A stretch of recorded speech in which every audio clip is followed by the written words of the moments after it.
नमस्कार दोस्तों, आज मैं आप सभी को तुलसी विवाह की कथा सुनाने जा रही हूँ।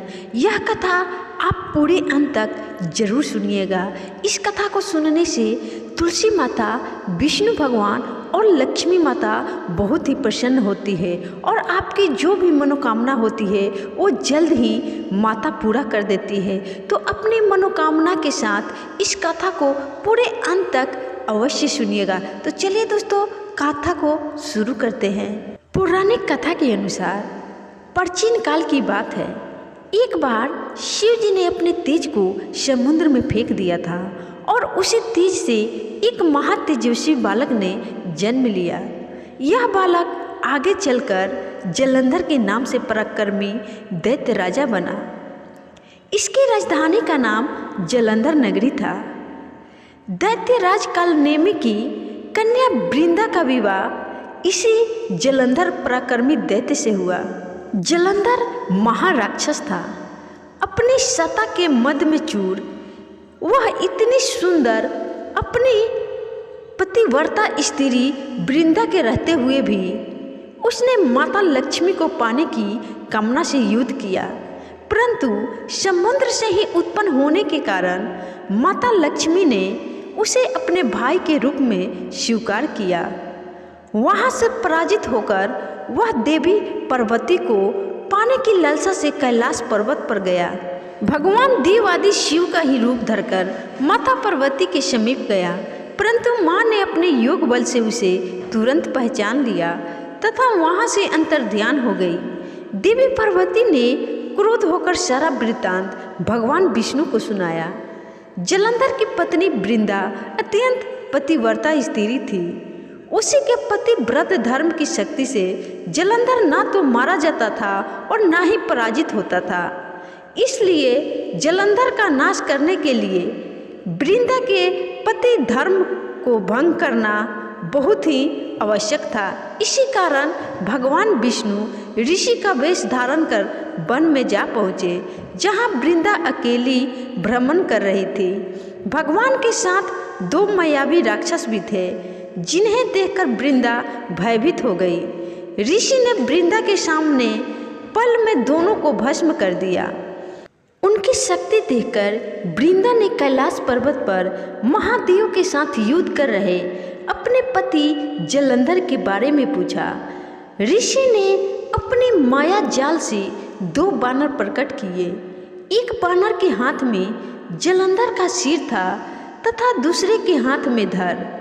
अपने पति की यह दशा देखकर वृंदा मूर्छित होकर गिर पड़ी। होश में आने पर उन्होंने ऋषि रूपी भगवान से विनती की कि वह उनके पति को जीवित करे।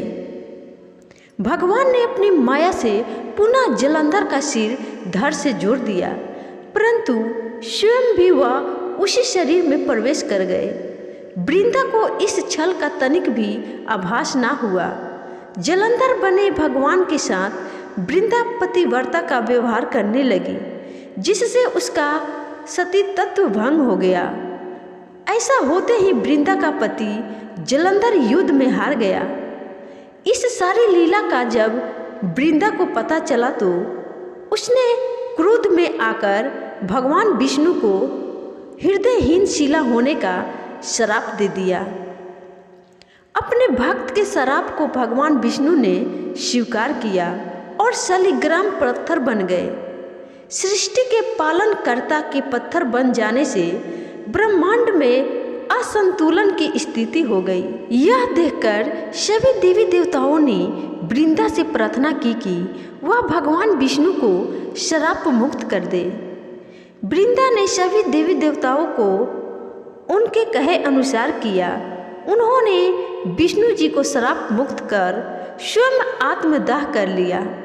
जहाँ वृंदा भस्म हुई वहाँ तुलसी का पौधा उगा।